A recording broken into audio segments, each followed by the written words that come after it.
Bienvenue à une autre émission de Pour les sportifs avec Mathieu Martel. Mon collègue Vincent Larrivée n'étant pas disponible, je tenais à vous faire une petite émission spéciale sur la défensive du Canadien. Le Canadien a acquis récemment le défenseur Chris Campoli. Pour ceux qui ne le connaissent pas, c'est Montréal et sa 4e équipe. Chris Campoli a 27 ans, touchera un salaire de 1 750 000 cette saison. Un vétéran de 397 matchs en Ligue nationale pour 33 buts et 102 passes.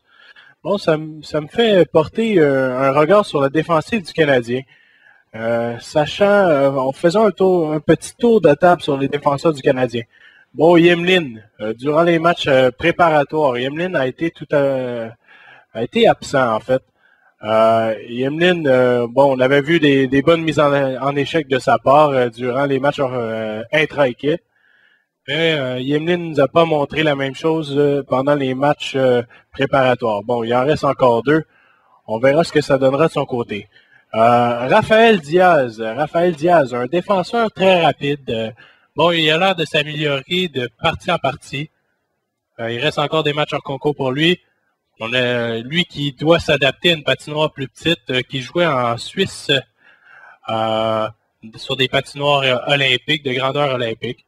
Si je continue avec la défensive du Canadien, j'ai aussi Yannick Weber, un défenseur offensif qui n'est peut-être pas si offensif que ça si on regarde ses résultats en match préparatoire et peut-être que le Canadien allait tout simplement lancer la serviette dans son cas avec l'acquisition du dernier défenseur Chris Campoli. Si je continue, Hall Gill, était lent l'année dernière, mais là, plus lent que jamais. Dans son cas, sa grande portée le sauve tout le temps. Est-ce que cette année, ça va encore le sauver? C'est une question. Spacek, lui qui ralentit d'année en année, malgré lui. Il tente de faire son possible, mais le Canadien devrait lui donner moins de temps de glace s'il ne veut pas que ça donne le même résultat que l'an dernier avec Spacek.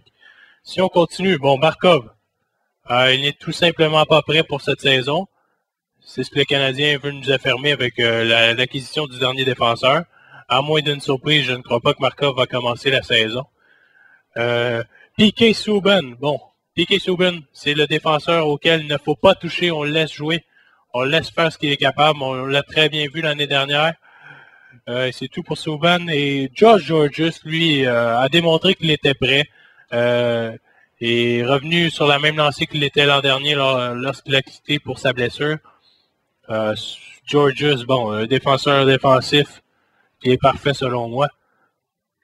Alors, avec la nouvelle acquisition du Canadien, ça laisse les défenseurs Campoli, Subban, Gorges, Gill et Spacek dans l'alignement, qui seraient les 5 défenseurs, pardonnez-moi.